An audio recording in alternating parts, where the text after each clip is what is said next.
ಆರುಷ್ ಮತ್ತು ವೇದಿಕ್ ನಡುವೆ ಭರ್ಜರಿ ಫುಟ್ಬಾಲ್ ಪಂದ್ಯ ನಡೆಯುತ್ತಿತ್ತು. ಆದರೆ ಆರುಷ್ ವೇಗಕ್ಕೆ ವೇದಿಕ್ ಓಡಲಾಗದೆ ಸುಸ್ತಾಗಿ ನೆಲದ ಮೇಲೆ ಉರುಳು ಬಿದ್ದಿದ್ದ.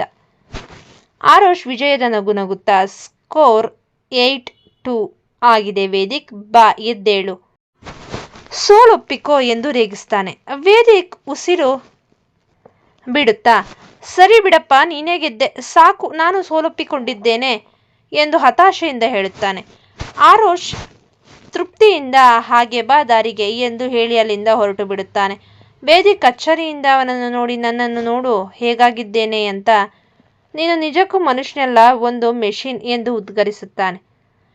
ಆರುಷ್ ಸ್ಟೈಲಿಶ್ ಆಗಿ ತಿರುಗಿ ನೋಡಿ, ಕೇವಲ ಮನೆಯ ಒಳಗಡೆ ಟ್ರೇಡ್ ಮಿಲ್ ಮೇಲೆ ಓಡಿದರೆ ಸಾಲದು ವೇದಿಕ್, ಹೊರಗಡೆ ಬಂದು ಬೆವರು ಸುರಿಸಬೇಕು ಎಂದು ಬುದ್ಧಿ ಹೇಳುತ್ತಾನೆ. ನಂತರ ಬಾಲ್ ಎಸೆದು, ನಾನೀಗ ಸ್ವಿಮ್ಮಿಂಗ್ ಮಾಡಲು ಹೋಗುತ್ತಿದ್ದೇನೆ, ನೀನು ಬರ್ತೀಯಾ ಎಂದು ಆಹ್ವಾನ ನೀಡುತ್ತಾನೆ. ವೇದಿಕ್ ಸಿಟ್ಟಿನಿಂದ ಹೋಗಿ ತೊಲಗು ಇಲ್ಲಿಂದ ಎಂದು ಬೈಯುತ್ತಾನೆ. ಆರುಷ್ ಆರಾಮಾಗಿ ಸ್ವಿಮ್ಮಿಂಗ್ ಮುಗಿಸಿ ವಾಪಸ್ ಬರುವಷ್ಟರಲ್ಲಿ ವೇದಿಕ್ ಇನ್ನು ಗಾರ್ಡನ್ನಲ್ಲಿ ಮಲಗಿದ್ದ ಜಾಗದಿಂದ ಎದ್ದಿರುವುದಿಲ್ಲ. ಅವನನ್ನು ಹಾಗೇ ನೋಡಿ ಆರುಷ್ ನಗುತ್ತಾ ಕೇಳುತ್ತಾನೆ, ಏನು, ನೀನು ಇನ್ನೂ ಆ ಹಾಸಿಗೆಯಿಂದ ಎದ್ದಿಲ್ವಾ, ಅಲ್ಲಿಯೇ ಮಲಗಿಬಿಟ್ಟಿದ್ದೀಯಾ? ವೇದಿಕ್ನ ಈ ಸುಸ್ತು ಮತ್ತು ಆರುಷ್ನ ಆ ಅತೀವ ಉತ್ಸಾಹ ಇಬ್ಬರ ನಡುವಿನ ವ್ಯತ್ಯಾಸವನ್ನು ಎತ್ತಿ ತೋರಿಸುತ್ತಿತ್ತು. ಈ ಕಡೆ ಸೈರಾ ಗುಟ್ಟಾಗಿ ಹೇಳುತ್ತಾಳೆ, ಆರುಷ್ ಸರ್ ಮಾಡಿದ ಆ ಪ್ರಾಜೆಕ್ಟ್ ಫೋಟೋಗಳನ್ನು ನಾನು ವೇದಿಕ್ ಸರ್ಗೆ ಕಳುಹಿಸಿಕೊಟ್ಟೆ ಎಂದು ಹೇಳಿ ಅಲ್ಲಿಂದ ಹೊರಡಲು ಎದ್ದೇಳುತ್ತಾಳೆ. ಇದನ್ನು ಕೇಳಿದ ಲಹರಿ ದಿಗ್ಭ್ರಮೆಯಿಂದ ಅವಳ ಮುಖವನ್ನೇ ನೋಡುತ್ತಾಳೆ. ಏನಾಯ್ತು, ಬಾ ಎದ್ದೇಳು ಎಂದು ಸೈರಾ ಕರೆದಾಗ ಲಹರಿ ತನ್ನದೇ ಶೈಲಿಯಲ್ಲಿ ಟೀಕಿಸಲು ಶುರು ಮಾಡ್ತಾಳೆ. ಏನಿದು ಸೈರಾ, ಇಂತಹ ಅಸಹ್ಯಕರ ಮತ್ತು ಸ್ಟ್ರೇಂಜ್ ವ್ಯಕ್ತಿತ್ವ ನಿನ್ನದಾಗಿದೆ, ನೀನು ಕೆಲಸ ಮಾಡುವ ಜಾಗಕ್ಕೆ ನೀನೇ ದ್ರೋಹ ಮಾಡ್ತಿದ್ದೀಯಾ, ಇಂತಹ ಡ್ಯುಯಲ್ ಪರ್ಸನಾಲಿಟಿ ನಿನಗೆ ಎಲ್ಲಿಂದ ಬಂತು, ನೀನು ನಿಜಕ್ಕೂ ಎಂತಹ ಮನುಷ್ಯಳು ಸೈರಾ ಎಂದು ಲಹರಿ ಗಂಭೀರವಾಗಿ ಪ್ರಶ್ನಿಸುತ್ತಾಳೆ. ಸೈರಾ ಕೋಪದಿಂದ, ಹೌದು, ನಾನು ಅಂತಹವಳೆ, ನಾನೇನು ಮಾಡಲಿ, ಇದು ನನಗೆ ದೊಡ್ಡ ಚೇಂಜ್ ಅನಿಸುತ್ತಿದೆಯೇ ಎಂದು ತಿರುಗೇಟು ನೀಡುತ್ತಾಳೆ. ಲಹರಿ ಬಿಡದೆ ಚುಚ್ಚುತ್ತಾಳೆ, ನೋಡು ಸೈರಾ, ನೀನು ಆ ವ್ಯಕ್ತಿಯ ನಿಶ್ಚಿತಾರ್ಥದ ಉಂಗುರವನ್ನು ತಗೊಂಡಿದ್ದೀಯಾ, ಸಾಲವನ್ನು ಮಾಡಿದ್ದೀಯಾ, ಈಗ ಸಾಲ ತೀರಿಸಲು ನೀನು ಕೆಲಸ ಮಾಡಲೇಬೇಕು, ಈ ವಿಷಯ ನಿನ್ನ ತಂದೆಗೆ ಗೊತ್ತಿದೆಯೇ ಎಂದು ಕೇಳುತ್ತಾಳೆ. ಸೈರಾ ಮುಖ ಸಣ್ಣಗೆ ಮಾಡಿಕೊಂಡು, ಇಲ್ಲ, ಆದರೆ ನಾನು ಸಾಲ ತೀರಿಸಿದ ವಿಷಯ ಅವರಿಗೆ ಶೀಘ್ರದಲ್ಲೇ ತಿಳಿಯುತ್ತದೆ ಎನ್ನುತ್ತಾಳೆ. ಲಹರಿ ಮೆಲ್ಲಗೆ ಕೇಳುತ್ತಾಳೆ, ಸರಿ, ನಿನ್ನ ಆ ರೋಮಿಯೋ ಕತೆ ಏನಾಯ್ತೋ? ಸೈರಾ ಬೇಸರದಿಂದ, ಅದನ್ನು ಕೇಳಬೇಡ ಲಹರಿ, ಆಫೀಸ್ನಲ್ಲಿ ಗಡ್ಡ ಬಿಟ್ಟಿರುವ 29 ಜನ ಕೆಲಸಕ್ಕೆ ಬಂದು ಹೋಗ್ತಿದ್ದಾರೆ, ಬಹುಶಃ ಅವನು ನನ್ನ ಜೀವನದ ಪ್ರೀತಿಯಾಗಿರಬಹುದು, ಆದರೆ ನನ್ನ ಅದೃಷ್ಟ ಅಷ್ಟಕ್ಕಷ್ಟೇ ಎಂದು ನಿಟ್ಟುಸಿರು ಬಿಡುತ್ತಾಳೆ. ಸೈರಾ ಮತ್ತೆ ತನ್ನ ಅಳಲು ತೋಡಿಕೊಳ್ಳುತ್ತಾಳೆ. ಮನೆಗೆ ಹೋದರೆ ಅಲ್ಲಿ ಬೇರೆಯದೇ ಗೋಳು. ಶಯನ ಅಕ್ಕನ ಕಾಟವಂತೂ ಕೇಳುವುದೇ ಬೇಡ. ನಾನೀಗ ಏನು ಮಾಡಲಿ, ಬಾಲ್ಕನಿ ಹತ್ತಿ ನನ್ನ ರೂಮ್ಗೆ ಹೋಗಬೇಕಾ? ಇವರು ಕೊಡುವ ಕಾಟಕ್ಕೆ ಇವರೆಲ್ಲ ನನ್ನ ಜೀವಂತವಾಗಿ ಹೂತು ಹಾಕ್ತಾರೆ ಅನಿಸುತ್ತೆ ಎಂದು ಗೊಣಗುತ್ತಾಳೆ. ಲಹರಿ ಸೈಲಾಳನ್ನು ಸಮಾಧಾನ ಪಡಿಸುತ್ತಾ, ಸೈರಾ, ನಿನಗಾದರೂ ನಿನ್ನ ಪೇರೆಂಟ್ಸ್ ಇದ್ದಾರೆ ಎಂದು ಗ್ರ್ಯಾಟಿಟ್ಯೂಡ್ ಇರಲಿ, ಅವರು ಸ್ವಲ್ಪ ಗಲಾಟೆ ಮಾಡಬಹುದು ಅಷ್ಟೇ, ನಮ್ಮನ್ನು ನೋಡು, ಅಣ್ಣ ಆರ್ಯ ಮತ್ತು ನಾನು ಇಡೀ ಪ್ರಪಂಚದಲ್ಲಿ ಒಬ್ಬಂಟಿಯಾಗಿ ಇದ್ದೇವೆ ಎಂದು ಭಾವುಕಳಾಗುತ್ತಾಳೆ. ಸೈರಾ ತಕ್ಷಣ ಲಹರಿಯನ್ನು ತಬ್ಬಿಕೊಂಡು, ಲಹರಿ, ನೀನೊಬ್ಬಳು ನನಗೆ 1000 ಕುಟುಂಬಗಳಿಗೆ ಸಮಾನ ಎಂದು ಪ್ರೀತಿ ವ್ಯಕ್ತಪಡಿಸುತ್ತಾಳೆ. ಆರ್ಯನನ್ನು ನೆನಪಿಸಿಕೊಳ್ಳುತ್ತಾ, ಆರ್ಯ ಕೂಡ ಅಷ್ಟೇ, ಅವನು ನನ್ನ ಅಣ್ಣನಾಗಿದ್ದರೆ ಎಷ್ಟು ಚೆನ್ನಾಗಿರ್ತಿತ್ತೋ, ನಾವೆಲ್ಲ ಎಷ್ಟು ಮಜಾ ಮಾಡ್ತಿದ್ವೋ ಅಲ್ವಾ ಎನ್ನುತ್ತಾಳೆ. ಲಹರಿ ಮತ್ತೆ ತನ್ನ ಹಳೆ ಫಾರ್ಮ್ಗೆ ಮರಳಿ, ಖಂಡಿತ ಮಜಾ ಮಾಡುತ್ತಿದ್ದೆವು, ನಾನೀಗ ಇದೇ ಖುಷಿಗೆ ನಿನಗೆ ಒಂದು ಮುತ್ತು ಕೊಡಬೇಕು, ಆದರೆ ನನ್ನ ಬಾಯಲ್ಲಿ ಈರುಳ್ಳಿ ವಾಸನೆ ಬರುತ್ತಿದೆ, ಪರವಾಗಿಲ್ವಾ ಎಂದು ಕಿಚಾಯಿಸುತ್ತಾಳೆ. ಸೈರಾ ನಗುತ್ತಾ ಲಹರಿ ಹೆಗಲ ಮೇಲೆ ಕೈ ಹಾಕಿಕೊಂಡು ಅಲ್ಲಿಂದ ಹೋಗುತ್ತಾರೆ. ಇಬ್ಬರು ಗೆಳತಿಯರ ನಡುವಿನ ಈ ಮಾತುಕತೆ ನಗು ಮತ್ತು ನೋವಿನ ಮಿಶ್ರಣವಾಗಿತ್ತು. ಈ ಕಡೆ ಶಯನ ಕೋಪದಿಂದ ತನ್ನ ತಂದೆ ತಾಯಿಯ ಮುಂದೆ ಸೈರಾಳ ಕತೆ ಹೇಳುತ್ತಿದ್ದಾಳೆ. ಅವಳು ತನ್ನ ಹೆಸರನ್ನು ಒಂದು ದೊಡ್ಡ ಬ್ಯಾನರ್ ಮೇಲೆ ಬರೆದುಕೊಂಡು ಇಡೀ ಆಫೀಸ್ ತುಂಬ ಅಲೆದಾಡುತ್ತಿದ್ದಾಳೆ. ಅದನ್ನು ನೋಡಿ ಶಾಕ್ ಆದ ಶ್ರೀಕಿ ಅವಳನ್ನು ಕೈ ಹಿಡಿದು ಎಳೆದುಕೊಂಡು ಹೋಗಿ ಬಾತ್ರೂಮ್ನಲ್ಲಿ ಮುಖ ತೊಳಿಸಿ ಸುಧಾರಿಸುತ್ತಿದ್ದಾನೆ. ಪಾಪ ಆ ಮಗು ಶ್ರೀಕಿ ಎಷ್ಟೊಂದು ಗಾಬರಿಯಾಗಿದ್ದಾನೆಂದರೆ, ಕೂಡಲೇ ನನಗೆ ಫೋನ್ ಮಾಡಿ, ನಿಮ್ಮ ತಂಗಿಗೆ ಹುಚ್ಚು ಹಿಡಿದಿದೆಯೇ ಅಥವಾ ಅವಳ ಮಾನಸಿಕ ರೋಗಿಯೇ ಅಂತ ಕೇಳಿದ ಎಂದು ಮನೆಯಲ್ಲಿ ಬಾಂಬ್ ಸಿಡಿಸುತ್ತಾಳೆ. ಲಕ್ಷ್ಮಿಯವರು ಇದಕ್ಕೆ ಧ್ವನಿಗೂಡಿಸುತ್ತಾ, ಹೌದು, ಅವಳು ಒಬ್ಬ ಮ್ಯಾನಿಕ್ ಸೈಕೋಪಾತ್. ಕೆಲಸದ ಜಾಗದಲ್ಲಿ ಅವಳು ನಿನ್ನ ಮಾನ ಹರಾಜು ಹಾಕುತ್ತಿದ್ದಾಳೆ ಶಯನ ಎಂದು ಉರಿಯುವ ಬೆಂಕಿಗೆ ತುಪ್ಪ ಸುರಿಯುತ್ತಾರೆ. ಪಕ್ಕದಲ್ಲೇ ಕುಳಿತಿದ್ದ ಲೋಕೇಶ್ ಅವರಿಗೆ ವಿಷಯ ಅರ್ಥವಾಗದೆ ಸುಮ್ಮನಿದ್ದಾಗ ಲಕ್ಷ್ಮಿ ಅವರು ಗದರಿಸುತ್ತಾರೆ. ಲೋಕೇಶ್, ಸೈರಾ ಆಫೀಸ್ನಲ್ಲಿ ಏನು ಮಾಡುತ್ತಿದ್ದಾಳೆ ಅಂತ ಕೇಳಿಸಿಕೊಳ್ಳುತ್ತಿದ್ದೀರಾ ಎಂದು. ಅದಕ್ಕೆ ಲೋಕೇಶ್ ಹತಾಶೆಯಿಂದ, ನಿಮ್ಮ ಈ ಅತಿಯಾದ ಉದಾರ ಮನೋಭಾವ ಒಂದು ದಿನ ನನ್ನನ್ನು ಜೀವಂತವಾಗಿ ಕೊಲ್ಲುತ್ತದೆ ಎಂದು ಗೊಣಗುತ್ತಾರೆ. ಲಕ್ಷ್ಮಿಯವರು ಬಿಡದೆ ಸೈರಾ ಮಾಡಿದ ಕೆಲಸದ ಬಗ್ಗೆ ನಾನು ಮಾತನಾಡುತ್ತಿದ್ದೇನೆ ಎಂದಾಗ ಲೋಕೇಶ್ ತಿರುಗೇಟು ನೀಡುತ್ತಾರೆ. ನೀವಿಬ್ಬರು ಸೇರಿ ನನ್ನನ್ನು ಹುಚ್ಚು ಹಿಡಿಸುತ್ತಿದ್ದೀರಾ. ಅವಳಿಗೆ ಮದುವೆ ಮಾಡುತ್ತೇವೆ ಎಂದು ಒತ್ತಾಯ ಮಾಡಿ ಅವಳನ್ನು ಕೆಲಸಕ್ಕೆ ಸೇರಿಸಿದ್ದೀರಿ. ಪಾಪದ ಮಗು ಆಫೀಸ್ನಲ್ಲಿ ಎಂತಹ ಒತ್ತಡದಲ್ಲಿದೆಯೋ ಏನೋ, ಅದಕ್ಕೆ ಹೀಗೆಲ್ಲ ಮಾಡುತ್ತಿರಬೇಕು ಎಂದು ಸೈರಾಳ ಪರ ವಹಿಸುತ್ತಾರೆ. ಇದನ್ನು ಕೇಳಿ ಶಯನ ಕುದಿಯುತ್ತಾಳೆ. ಅವಳು ಒತ್ತಡದಲ್ಲಿದ್ದಾಳಾ ಅಥವಾ ನಾನು ಒತ್ತಡದಲ್ಲಿದ್ದೇನಾ? ಡ್ಯಾಡಿ, ನನ್ನ ಕೆಲಸದ ವಿಷಯ ಇನ್ನೂ ಆತಂತ್ರದಲ್ಲಿದೆ. ಹೀಗೆಯೇ ಕುಳಿತಿದ್ದರೆ ನಾನೇ ಹುಚ್ಚಿಯಾಗುತ್ತಾನೆ ಎಂದು ಕಿಚಾಯಿಸುತ್ತಾಳೆ.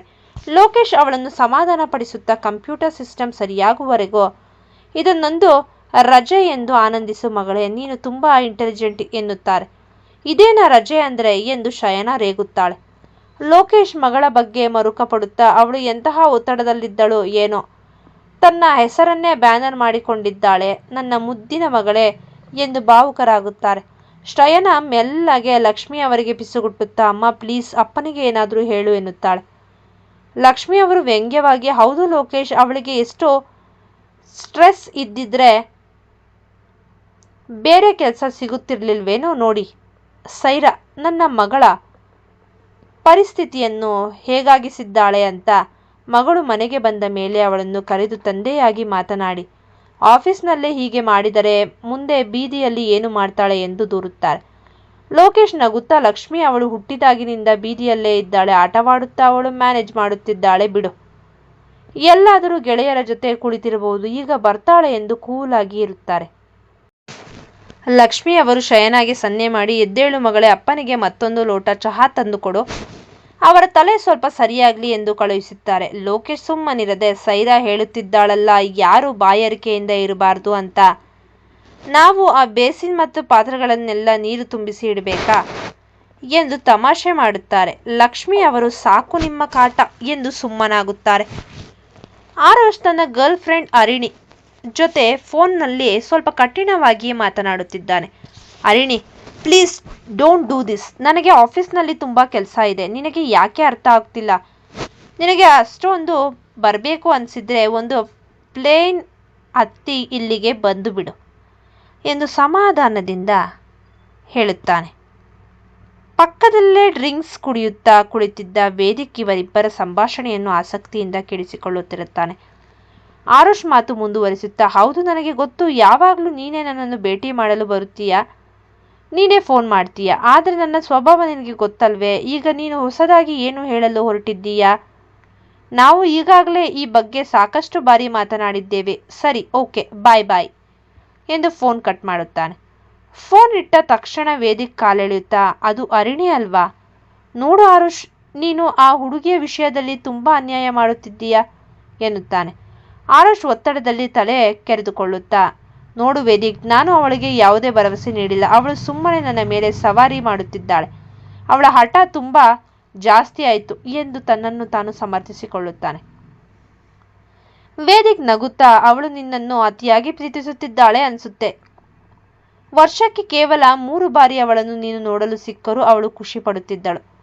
ಆದರೆ ನಿನಗೆ ಆ 3 ಬಾರಿ ಕೂಡ ಅತಿಯಾಯಿತು ಅನ್ನಿಸುತ್ತೆ ಅಲ್ವಾ ಎಂದು ಚುಚ್ಚಿ ಮಾತನಾಡುತ್ತಾನೆ. ಅರಿಣಿ ಬಗ್ಗೆ ಮಾತನಾಡುತ್ತಾ ಆರುಷ್ ಹೇಳುತ್ತಾನೆ, ಆದರೆ ಅವಳು ಈಗ ಯಾವುದಕ್ಕೂ ಒಪ್ಪುತ್ತಿಲ್ಲ ವೇದಿಕ್. ಸಹಜವಾಗಿ ಅವಳು ನನ್ನಿಂದ ಹೆಚ್ಚಿನ ಸಮಯ ಮತ್ತು ಪ್ರೀತಿಯನ್ನು ನಿರೀಕ್ಷಿಸುತ್ತಿದ್ದಾಳೆ ಎಂದು ಅಸಹಾಯಕತೆ ವ್ಯಕ್ತಪಡಿಸುತ್ತಾನೆ. ವೇದಿಕ್ ಮಾತಲ್ಲೇ ಚುಚ್ಚುತ್ತಾ, ಹಾಗಿದ್ದರೆ ಅವಳು ಕೇಳುತ್ತಿರುವುದು ತಪ್ಪಾ ಎಂದು ಮರುಪ್ರಶ್ನೆ ಹಾಕುತ್ತಾನೆ. ಆರುಷ್ ತಕ್ಷಣ ವಿಷಯ ಬದಲಿಸಿ ವೇದಿಕ್ನನ್ನು ಕೆಣಕಲು ಶುರು ಮಾಡುತ್ತಾನೆ.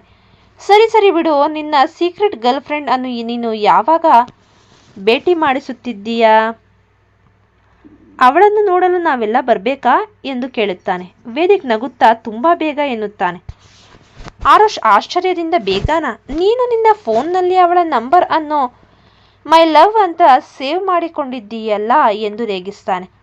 ಅದಕ್ಕೆ ವೇದಿಕ್ ಅತೀವ ಆತ್ಮವಿಶ್ವಾಸದಿಂದ ನಾನು ಪ್ರತಿಯೊಬ್ಬ ಹುಡುಗಿಯ ನಂಬರನ್ನು ಮೈ ಲವ್ ಅಂತಲೇ ಸೇವ್ ಮಾಡಿಕೊಳ್ಳುತ್ತೇನೆ. ಈ ರೀತಿಯ ಸೂಕ್ಷ್ಮ ವಿಷಯಗಳು ನಿನಗೆ ಅರ್ಥವಾಗುವುದಿಲ್ಲ ಆರೋಷ್ ಎಂದು ನಗುತ್ತಾನೆ. ಆರೋಷ್ ಹತಾಶೆಯಿಂದ ನನಗೆ ಈ ಭೂಮಿ ಯಾವುದೋ ಚಂದ್ರ ಯಾವುದೋ ಅರ್ಥವಾಗ್ತಿಲ್ಲ ಬಿಡಪ್ಪ. ಈ ವಿಷಯಗಳಂತೂ ಖಂಡಿತ ಅರ್ಥವಾಗುತ್ತಿಲ್ಲ. ನಾನೇನು ಮಾಡಲಿ ಎಂದು ರೇಗಿಸ್ತಾನೆ. ಮಾತು ಮುಂದುವರಿಸುತ್ತಾ ವೇದಿಕ್ ಒಂದು ಬಾಂಬ್ ಸಿಡಿಸುತ್ತಾನೆ. ಅಂದ ಹಾಗೆ ನಾನು ಈಗಷ್ಟೇ ಅಮ್ಮನ ಜೊತೆ ಮಾತನಾಡಿದೆ. ಅವರಿಗೆ ನಿನ್ನನ್ನು ನೋಡ್ಬೇಕಂತೆ. ಈ ಮಾತು ಕೇಳುತ್ತಿದ್ದಂತೆಯೇ ಆರುಷ್ ಕುಳಿತಿದ್ದ ಜಾಗದಿಂದ ಎದ್ದು ನಿಂತು ಇಂಪಾಸಿಬಲ್ ಎಂದು ಕೂಗುತ್ತಾನೆ. ವೇದಿಕ್ ಸಮಾಧಾನ ಮಾಡುತ್ತಾ, ನೋಡು, ನೀನು ಕೇವಲ ಕೆಲವು ನಿಮಿಷಗಳ ಕಾಲ ಮಾತನಾಡಿದರೆ ಸಾಕು. ಅವರು ಕೇವಲ ನಿನ್ನನ್ನು ನೋಡಲೆಂದೇ ಸ್ವಿಟ್ಜರ್ಲ್ಯಾಂಡ್ನಿಂದ ಇಲ್ಲಿಗೆ ಬರುತ್ತಿದ್ದಾರೆ ಎಂದು ಹೇಳುತ್ತಾನೆ.